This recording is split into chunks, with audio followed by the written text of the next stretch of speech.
Tehran और बंदर अब्बास में धमाके हुए। ईरानी खबर एजेंसी बता रही है कि आबनाए हुर्मुज़ में अमरीकी अफवाज और पासदारान इनकलाब के दरमियान झड़पों की भी इतलात सामने आई हैं। अच्छा, रोज़ाना ऐसा लगता है कि जैसे मामला तय पा गए, अब बस मामला बिल्कुल ठीक हो जाएंगे, फिर उसके बाद एक नई जो है ये खलिश शुरू हो जाती है। बहरहाल आप तमाम जो है हमारे व्यूवर्स उनको बताते चलें कि ईरान और अमेरिका के दरमियान बढ़ती हुई लफ्जी और अस्करी जंग ने आलमी सतह पर तशवीश पैदा कर दी है और एक तरफ वाशिंगटन की जानिब से मजीद कार्रवाइयों की धमकियां दी जा रही हैं, तो दूसरी तरफ तेहरान भी ये कह रहा है कि हम भी अपनी जो किसी किस्म का कोई समझौता नहीं करेंगे। अब सूरत हाल क्या है, इस पर बात को मडोर रिटायर खालिद चिश्ती साहब हमारे साथ मौजूद हैं। आप दिफाई तज्ज़ियाकार हैं। खालिद साहब बहुत बहुत शुक्रिया, सुबह खैर। सर, हमने देखा कि एक अपाची गिरता है, उसके बाद ईरान कहता है कि जी ये हमने नहीं किया, पहले अमेरिका कहता है कि हम इसकी तहकीकात करेंगे, और उसके बाद सूरत हाल हर दिन कशीदा से कशीदा होती जा रही है। उससे कुछ ही घंटे पहले हमने ये देखा था कि डोनाल्ड ट्रंप की जानिब से कहा गया कि चंद दिनों में सूरत हाल डील की तरफ चली जाएगी। Right now as we speaking इस वक्त भी झड़पें जारी हैं। बहरीन में यूएस की एयरबेस पर जवाबी वार करता है ईरान, फिर कुवैत में ये होता है। What do you think? ये सूरत हाल असेस करना एक आम इंसान के लिए तो मुमकिन नहीं हो पा रहा, but with your experience and expertise what do you think is going to be happening in next 24 hours और मे बी इन 2-3 डेज? जी बहुत शुक्रिया सादिया और तारिक, आपका इनवाइट किया आपने, और गुड मॉर्निंग आपके व्यूअर्स को भी। अस्सलाम वालेकुम। जी बिल्कुल आपने ठीक कहा। जब प्रेसिडेंट ट्रंप तकरीबन पिछले दिनों में काउंट के मुताबिक 38 दफ़ा कह चुके हैं कि 2 से 3 दिन में या 4 दिन में या इस वीकेंड पर ये लड़ाई बंद हो जाएगी और हमारा मुआहदा हो जाएगा, वो बिल्कुल ठीक बात है कि हम सब कंफ्यूज हो जाते हैं कि एक तरफ वो होता है, फिर फायरिंग और बॉम्बिंग शुरू हो जाती है।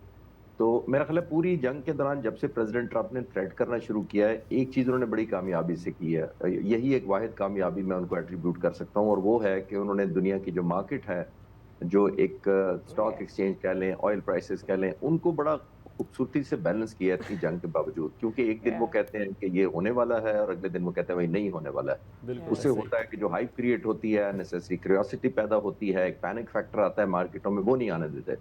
वो जो ही प्राइसेस ऊपर जाते हैं, क्योंकि उनको पता है कि पूरी दुनिया में 8 अरब की आबादी में से अगर एक शख्स को ब्लेम करना है कि ये जंग किस वजह से हुई है और ये एस्केलेशन क्यों हुई है, तो वो प्रेसिडेंट ट्रंप ही है। ये मेरा ख्याल है वो सबसे ज्यादा उनके लिए बैलेंसिंग करना भी मुश्किल है। एक तरफ उनको पता है कि इजराइल है जो स्पॉइलर है, जो हम देखते हैं कि अपाची हेलीकॉप्टर भी अगर नहीं मान रहा तो फिर पॉसिबिलिटी को स्पॉइलर भी हो सकता है। दूसरी तरफ मिडल ईस्ट के ममालिक है, उनको बैलेंस करना है। तीसरी तरफ जैसे मैंने कहा कि उनकी अपनी जो लोकल पॉपुलैरिटी है वो बहुत कॉम्प्रोमाइज हुई हुई है, अप्रूवल रेटिंग कम है, इलेक्शन आने वाला है। तो तमाम फैक्टर्स में आई थिंक उनको बैलेंस करना मुश्किल हो रहा है।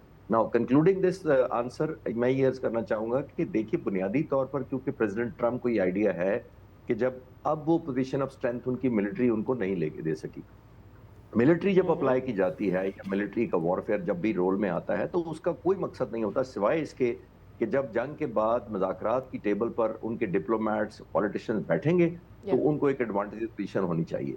वो उनको नहीं मिल सकी। देखिए जितनी ज्यादा एडवांटेज पोजीशन अमेरिका की होती, उतना ही ज्यादा नेगोशिएशन भी कम होनी थी और अमेरिका के लिए फेवरेबल सारी सिचुएशन हो जानी थी। जब वो मिलिट्री उनको नहीं लेकर दे सकी, तो एक एलिमेंट ऑफ फ्रस्ट्रेशन भी है, एक एलिमेंट ऑफ कंसर्न भी है, एक एलिमेंट ऑफ जिसको पैनिक भी है।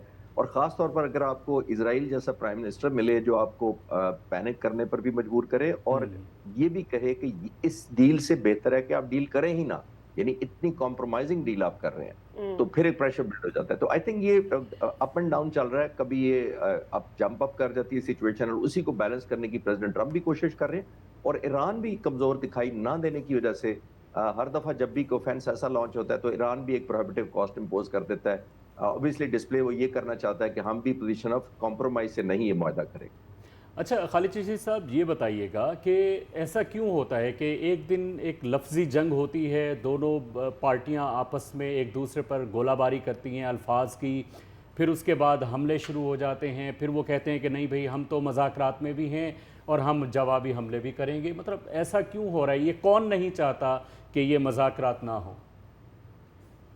तारिक, इसमें दो एलिमेंट हैं। एक तो जैसे मैंने पहले अर्ज किया कि इजराइल है जो नहीं चाहता कि इस तरह की डील हो, बिकॉज वो तो चाहता है कि जितनी प्रोलॉन्ग हो सके, बल्कि सालों पे मुहित हो जाए कि एज एंड व्हेन बेसिस पर जब उसको शक पड़े वो इस तरह की स्ट्राइक या खुद करे या अमेरिका के थ्रू करवा दे। ताकि ईरान की कोई कैपेसिटी जब एज एंड व्हेन बेसिस पर उसको लगे कि ये डेवलप हो रही है या कोई पोटेंसी या सलाहियत उसने हासिल की है तो उसको नॉकआउट करे, क्योंकि ऑलमोस्ट वो नो पीस नो वॉर में इजराइल चाहता है कि अगर जंग ऑल आउट नहीं होती तो इसी तरह चलती रहे। इसको स्टेलमेट कहते हैं कि ना कोई हारा ना जीता ना सीज फायर हुई। तो वो प्रोलॉन्ग करना चाहता है खासतौर पर इजराइल, ताकि जो लीवरेज है of hitting initiating and even causing destruction वो इजराइल के हाथ में रहे। वो नंबर वन। दूसरी एक और भी नेगोशिएशन के स्किल्स या टैक्टिक्स में भी ये पढ़ा या पढ़ाया जाता है कि जब आप फाइनलाइजेशन की तरफ जा रहे होते हैं तो बाज दफा आपके ओपोनेंट को ये लगे कि आप पोजीशन ऑफ वीकनेस पे बात कर रहे हैं, तो फिर इस तरह की ऑफेंसिव पोस्चरिंग की जाती है ताकि अपनी वैल्यू ऐड कर सकें। जो आप 37-38 दिन की जंग में नहीं कर सके वो शॉर्ट टर्म आप पिक करते हैं, हाइप क्रिएट करते हैं और एक एलिमेंट ऑफ अश्योरेंस जहन में डाल देते हैं अपने दुश्मन के मुखालिफ के जो भी हो कि मैं कैपेसिटी बहुत रखता हूं तुम्हें हिट करने की।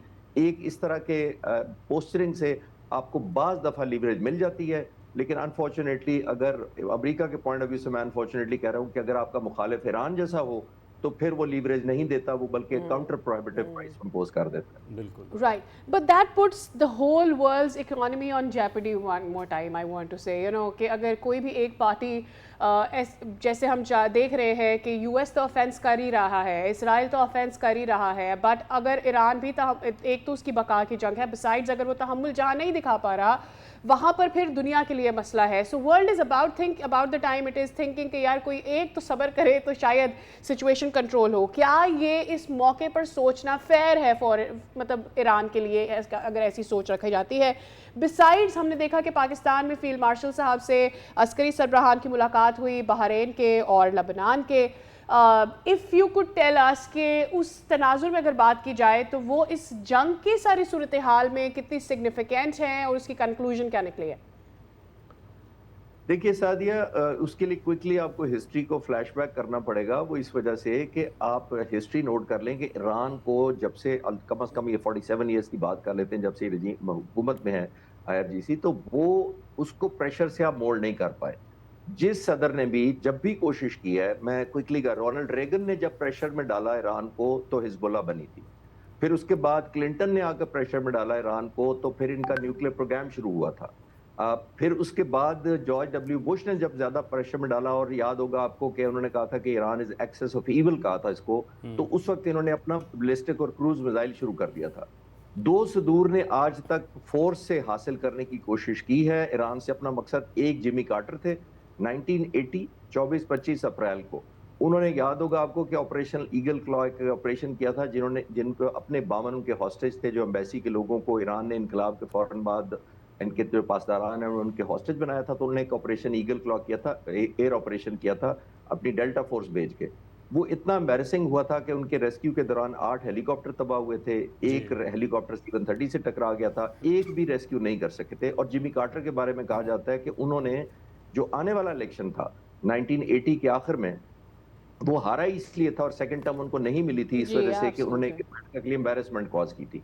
अब ये दूसरे सदर हैं जिमी कार्टर के बाद जो इस तरह के डिलेमा में फंस गए हैं, इसलिए वो बैलेंस करने की कोशिश कर रहे हैं और वो चाहते हैं कि जो भी मुआहदा हो it should look like a victory और it should feel like a war trophy. मेरा ये मानना है। तो वो समझते हैं कि वॉर ट्रॉफी मैं दिखाऊंगा तो तब लोग मुझे माफ करेंगे। माफ से मतलब ये है कि लेट गो करेंगे, मेरी इलेक्शन कैंपेन में साथ देंगे, मेरे वोटर कम बैक करेंगे, दुनिया मुझे ब्लेम नहीं करेगी।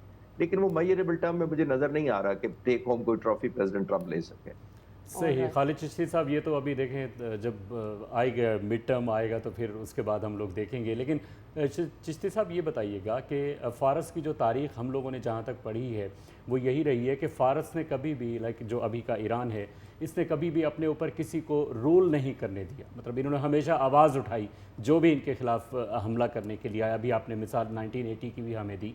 तो ये बताइएगा कि ट्रंप साहब कहते हैं कि भाई हम हमले नहीं करेंगे, वज़ीर जंग कहते हैं कि हम मज़ीद हमले करेंगे, ज़्यादा हमले करेंगे, तो फिर ये ऊँट किस करवट बैठेगा? तारिक, ये अब जाहिर है ये तो मैं एनालिसिस ही कर सकता हूँ कि ये हमेशा ही मुज़ाकरात के दौरान good cop bad cop, good hope no hope, इस तरह के सिचुएशन की पैदा की जाती है। एक तरफ आपको उम्मीद पैदा की जाती है और फिर आपको कहीं लगता है या आपको कोई याद करा देता है, खास तौर पर आपको एडवाइजर आपका कोई नेतन्याहू जैसा हो तो वो आपको याद करा देता है, जैसे मैंने पिछले सवाल के जवाब में अर्ज किया कि इस डील से बेहतर है ना डील करना, वो ज्यादा इन्वेस्टमेंट, तो फिर आप बैलेंस करने में लग जाते हैं। कहीं आप कॉम्प्रोमाइज इसलिए करते हैं कि आपको वर्ल्ड एस्केलेशन नजर आती है, ऑयल प्राइसेस कहीं चली गई हैं, ब्लेम सारा आपका हो रहा है, पॉपुलैरिटी कॉम्प्रोमाइज हो रही है, तो फिर आप करते हैं कि मुआहदा कर लेना चाहिए। लेकिन जब आप करते हैं तो फिर आपके मुखालिफिन को भी पता लग जाता है कि आप कॉम्प्रोमाइज के मोड में आ गए हैं, थोड़ा प्रेशर उधर से भी बढ़ जाता है, फिर आपको खुद भी याद कराने वाले, तो फिर आप कहते हैं कि शायद मैं पोजीशन ऑफ वीकनेस पे चला गया हूं, तो फिर आप इस तरह के शूटिंग भी करते हैं, चाहे वो ईरान की तरफ से हो, चाहे वो अमेरिका की तरफ से हो, ताकि आप ये साबित कर सके कि मैंने पोजीशन ऑफ स्ट्रेंथ से ही मुआहदा करना है, ना कि पोजीशन ऑफ कॉम्प्रोमाइज या वीकनेस से करना है। तो आई थिंक ये विद इन भी उनको क्लैरिटी नहीं है। और एक आखिरी जुमला इसके ऊपर जो तारिक आप जिस तरफ इशारा कर रहे हैं कि डिफेंस मिनिस्टर कुछ कहते हैं और अमेरिकन प्रेसिडेंट, वो इसलिए भी है कि प्रेसिडेंट ट्रम्प जो ऑलमोस्ट वन मैन आर्मी है, वो अपना डिक्टेट करते हैं, जो उनका ट्रेडिशन रिकॉर्ड पिछला टेन्योर भी और इस दफा भी है। आप जरा विजुलाइज करेंगे, 18 इंटेलिजेंस एजेंसियां हैं अमेरिका में जो सदर को रिपोर्ट करती हैं अप्रोक्सीमेटली, तो 18 के 18 ने ये तो नहीं कहा होगा ना कि आप ईरान पे हमला करें, जंग जीत जाएंगे। बहुत सारी एजेंसीज ने ये मना किया था, लेकिन उन्होंने नहीं मानी। तो इसलिए आप फर्क देख रहे हैं, तजाद देख रहे हैं, क्योंकि मिनिस्टर कुछ कहते हैं, वो कुछ कहते हैं, क्योंकि वो आमतौर पर मानते नहीं है और वो वही बिलीव करते हैं जो वो समझते हैं कि उन्हें बिलीव करना है। इसको डिल्यूजन कहते हैं कि you tend to believe what you think is right. Right. हमें क्लोजिंग की तरफ जाना है इस सेगमेंट के लिए, तो कंक्लूड अगर आप कर सकें, पाकिस्तान ने बहुत ज़्यादा बैकडोर भी मुज़ाकरात को आगे लेकर गए हैं। अभी भी मैं मुलाकात का जिक्र कर रही थी, क्या रोल मज़ीद आप देख रहे हैं यहाँ से जो कशीदगी बढ़ गई है पाकिस्तान का? सादिया, ये कंटिन्यूड एफर्ट है। आप इसको ऑब्वियसली पॉकेट्स में बड़ा मुश्किल है, ऑब्वियसली बड़ी परसुएशन चाहिए होती है। अब आपको कूल माइंडेड रहना होता है, आपको एक जिसको कहते हैं ना परसुएशन दिखानी होती है दोनों तरफ, जो मीडिएट खास तौर पे करा रहा होता है, क्योंकि आपने दोनों तरफ ये एहसास दिलाना होता है कि आप पोजीशन ऑफ स्ट्रेंथ पे हैं, आपको जीत हुई है, या आप साइन कर देंगे तो आप यादगार ये मुआहदा होगा। ये मीडिएटर का काम होता है और ये ग्लोबल होता है, इसके अंदर ये नहीं है। और ये नहीं कि आप गलतफहमी करते हैं, एहसास दिलाते हैं, बिकॉज एक ईगो को कॉम्प्रोमाइज करके कोई एक शख्स भी मुआहदा नहीं करता है, कौम तो बहुत ज़ाहिर है दूर की, और खासतौर पर ईरान जिसको 45 सालों से नहीं कर सके। तो आई थिंक पाकिस्तान की कोशिशें अप्रिशिएट की जा रही हैं दुनिया में, हमने एक रेलेवेंस गेन की है और ये ऑनगोइंग एफर्ट है। इसको आई थिंक मायूसी के साथ तो ये नहीं कंटिन्यू रहती। All right, बहुत शुक्रिया कॉमोडोर साहब, it was wonderful to have you and very insightful to have you one more time on the show. Well, इसके साथ ही हम ले रहे हैं break, we'll see you across.